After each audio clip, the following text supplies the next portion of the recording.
अस्सलाम वालेकुम जी। Welcome to food secrets with Manaza Waqar. जी तो व्यूवर्स, आज मैं आपके साथ तवा फ्राई मटन कलेजी की रेसिपी शेयर करूंगी। कलेजी को हम बहुत ही आसान तरीके के साथ धोएंगे। ऐसा तरीका आपको बताऊंगी जिससे कलेजी बहुत ही नरम, जूसी और खुशबूदार बनेगी।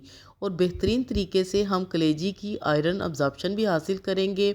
क्या चीज़ हम इसमें इस्तेमाल करेंगे, बहुत ही कम मसालों के साथ तवा फ्राई मटन कलेजी बनाना शुरू करते हैं।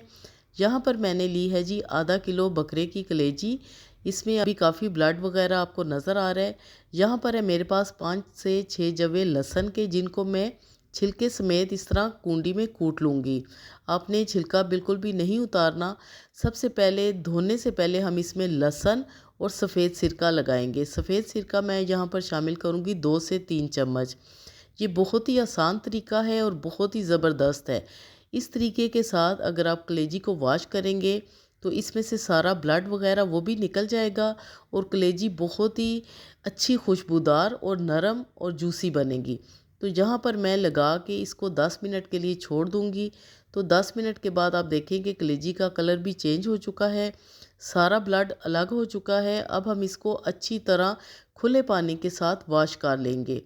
तो जी अब हम इसको वॉश करते हैं, एक छलनी में डाल लेंगे ताकि इजीली हम इसको वॉश कर सकें और सारा ब्लड वगैरह इसमें से निकल जाए। खुले पानी के साथ आपने इसको धोना है। आपको बिल्कुल भी चूना लगाने, कोई मुश्किल तरीके करने की ज़रूरत नहीं, ना ही दही लगाने की ज़रूरत है। अक्सर कहते हैं लोग कि जी चूना लगाना है, दही लगानी है।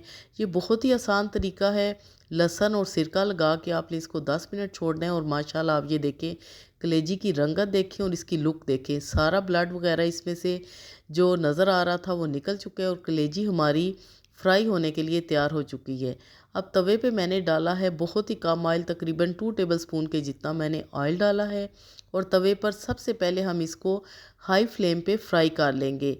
अभी आपने इसमें कोई मसाला शामिल नहीं करना।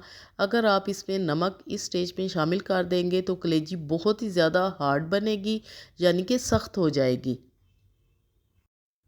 यहाँ पर मेरे पास है पुदीना, लेमन और हरी मिर्चें।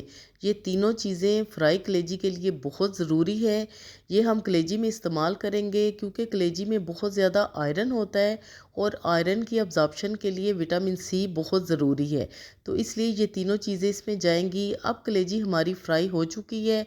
अब हम इसमें नमक शामिल करेंगे हाफ़ टी स्पून और हाफ़ टी स्पून इसमें डालेंगे कुटी हुई लाल मिर्च और थोड़ी सी हम इसमें डालेंगे जी कुटी हुई काली मिर्चें। साथ ही हम इसमें शामिल कर देंगे लेमन जूस, जो कि बहुत ही ज़रूरी है। आपने लेमन ही इसमें इस्तेमाल करना है। लेमन शामिल करने के बाद अब मैं इसमें शामिल करूँगी जी 1 टेबलस्पून के करीब केचप या चिली गार्लिक सॉस। दोनों में से जो भी आपके पास अवेलेबल है आपने वो इसमें शामिल करना है। 1 टेबलस्पून हम डालेंगे जी सोया सॉस इसमें, ताकि बहुत ही अच्छा सा फ्लेवर इसका हो जाए। ये सारी चीज़ें हम अच्छी तरह कलेजी में मिक्स कर लेंगे। 5 से 7 मिनट के लिए पहले मैंने कलेजी को फ्राई किया था। 2 से 3 मिनट के लिए मज़ीद हम और इसको फ्राई करेंगे तो 10 मिनट में हमारी बेहतरीन सी जूसी सी नरम सी कलेजी तैयार हो जाएगी। ये आपको नज़र आ रहा है कि ये कितनी यमी बनी है। लास्ट में हम इस पे डालेंगे जी लेमन के स्लाइसिस, पुदीने के पत्ते और हरी मिर्चें। ये तीनों चीज़ें आपने इसमें ज़रूर डालनी है और इसी तरह आपने इसको सर्व करना है। तो जी उम्मीद है कि आपको मेरी आज की सारी टिप्स एंड ट्रिक्स अच्छी लगी होंगी, पसंद आई होंगी। इसी तरह आपने बकरा ईद पे कलेजी को फ्राई करना है। यकीन कीजिए सभी आपकी तारीफ़ करने पर मजबूर हो जाएंगे। ये इतनी नरम और जूसी बनेगी। बड़ी ईद पर सबसे पहले कलेजी को ही फ्राई किया जाता है और अगर कलेजी अच्छी फ्राई ना हो तो मज़ा ही नहीं आता।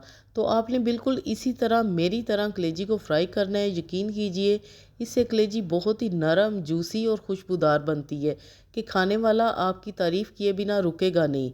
तो जी बनाएं और एंजॉय करें, अपनी ईद की खुशियों को दुबाला करें। मिलते हैं अगली वीडियो में, तब तक के लिए अल्लाह हाफिज़।